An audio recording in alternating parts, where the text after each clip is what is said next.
अस्सलाम वालेकुम नाज़रीन, मेहरान टीवी सां गॾु मां आहियां सरदार अली लाखो ऐं असां सां गॾु साथ ॾींदी न्यूज़ एंकर प्रिया। सभ खां पहिरियां हिकु नज़र हेडलाइंस ते। खैबर पख्तूनख्वा जे ज़िले टांक में पुलिस बख्तरबंद गाॾियूं वेझो रिमोट कंट्रोल बम धमाको, 5 पुलिस एहलकार शहीद, शहीदनि में गोमल थाणे जो एडिशनल SHO इसाक खान बि शामिल। पुलिस मुताबिक़ बख्तरबंद गाॾी गोमल थाणे खां टांक अची रही हुई त गोमल बाज़ार रोड ते रिमोट कंट्रोल धमाके ज़रिए निशानो बणायो वियो। धमाके जे नतीजे में बख्तरबंद गाॾी तबाह थी वई ऐं एडिशनल SHO समेत 5 पुलिस एहलकार शहीद थी विया। KPK जे वॾे वज़ीर सुहेल आफरीदी चयो आहे त आइन ऐं कानून सां जेको थी रहियो आहे उन सां इदारनि खे नुक़सानु थींदो। इंसाफ़ बराए फ़रोख़्त न हुजणु घुरिजे। इस्लामाबाद हाई कोर्ट जे 3 जजनि बानी PTI सां मुलाक़ात जो हुकुम ॾिनो। 3 जजनि जे हुकुम खे रद्दीअ जी टोकरीअ में उछलायो वियो। कराचीअ में सिंध हाई कोर्ट बार खे ख़िताब कंदे वज़ीर आला KPK सुहेल आफरीदी चयो आहे त कराची सिंध ऐं सिंधियुनि जो शहरु आहे। सिंध जे माण्हुनि जी दिलि वॾी आहे, महिमाननि खे इज़त ॾियनि था। सिंधी माण्हुनि मुख़्तलिफ़ क़ौमुनि खे कराचीअ में आबाद थियणु ॾिनो आहे। अमरीकी सदर डोनाल्ड ट्रम्प चयो आहे त ईरान ॻाल्हियूं करणु चाहे थो, मुलाक़ात जो इंतज़ारु कयो पियो वञे। ईरान ख़िलाफ़ वॾे ताक़तवर ऑपरेशन ते गौर करे रहिया आहियूं। ईरान जे हवाले सां मामले खे फ़ौज ॾिसी रही आहे। ईरान जे अपोज़िशन सरबराहनि सां राब्ते में आहियूं। मीडिया सां ॻाल्हाईंदे अमरीकी सदर वधीक चयो आहे त वेनेज़ुएला जी क़यादत सां सुठो कमु थी रहियो आहे। अपोज़िशन लीडर मारिया कोरिना सां अॼु या सुभाणे मुलाक़ात थींदी। असां ग्रीनलैंड हासिल करण जी ॻाल्हि कई आहे। ग्रीनलैंड खे डील करणु घुरिजे। ईरान जे सुप्रीम लीडर आयतुल्लाह खामनाई चयो आहे त गुरूर में ॿुॾल हिकु शख़्स सॼी दुनिया जा फ़ैसिला करे रहियो आहे। फिरौन ऐं नमरूद सां जेको कुझु थियो ट्रम्प सां बि ईअं ई थींदो। सोशल मीडिया ते पंहिंजे बयान में आयतुल्लाह खामनाई चयो आहे त ट्रम्प खे उहो सम्झणु घुरिजे त इक़्तिदार जे उरूज ते ताक़तवर तरीन हुक्मराननि सां छा थियो। ईरान जे पढ़ई वज़ीर अब्बास इराक़ची चयो आहे त असां जंग में ॻाल्हियुनि ॿिन्हिनि लाइ तयारु आहियूं। एहतजाज कंदड़नि जा मुतालबात जाइज़ हुआ, हुकूमत उन्हनि खे बि ॿुधी रही हुई।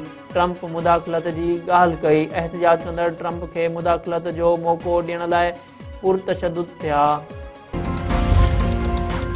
हुरन जे रूहानी पेशवा पीर पागारे चयो आहे त पाकिस्तान खे सियासतदान न फ़ौज पई हलाए, मुल्क सियासतदाननि न फ़ौज जे करे सलामत आहे। पाकिस्तान सां ई असांजी इज़त आहे, इज़त विञाइणु नथा चाहियूं। ठकराटे में मुरीदनि खे ख़िताब कंदे पीर साईं पागारे चयो आहे त ख़लीफ़नि ख़िलाफ़ शिकायतूं मिलियूं पे, उन करे फ़ैसिला करणा पिया। हाणे उहे तब्दील न थींदा। फ़ौज लाइ दुआ गो रहो ऐं पाड़े वारनि जो हमेशह ख़्यालु रखंदा कयो। फसलनि जो अघु न पियो मिले, उन करे चौपायो माल धारियो। दादू में मुबैना पुलिस मुक़ाबले में मारियल नौजवान नादर जमाली जे खून सां इंसाफ़ लाइ सॼी सिंध सरापा एहतजाज। दादू में वारसन ऐं सिविल सोसाइटीअ जे सॾ ते सवें माण्हू रोडनि ते निकिरी आया।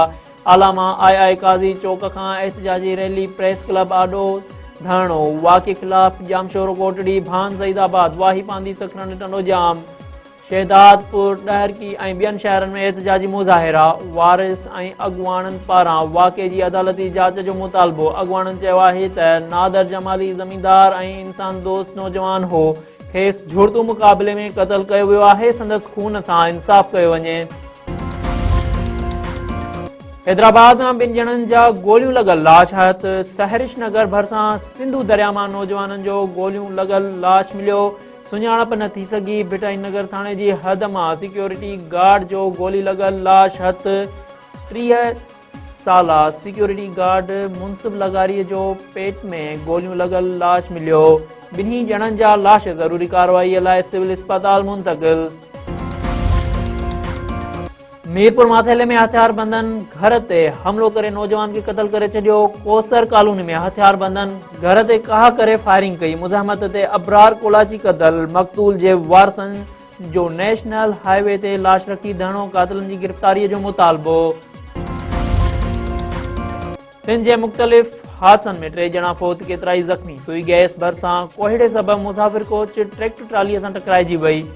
नंगरेजा स्टाफ वट हादसे में पंजाब वासी क्लीनर हसीब फोत 12 खां वधीक ज़ख़्मी हाला वेझोण जातल गाॾीअ जे टक्कर में मोटरसाइकिल सवार नौजवान नवीद जोणे जो फोत थी वियो। मेहड़ वेझो धार रोड हादसा हिकु ॼणो कोड़ड़ खोसो फोत 5 माण्हू ज़ख़्मी। बिरचा क़ौमी शाहराह ते पंजाब खां कराची वेंदड़ मुसाफ़िर कोच वण सां टकराइजी वई 10 ॼणा ज़ख़्मी।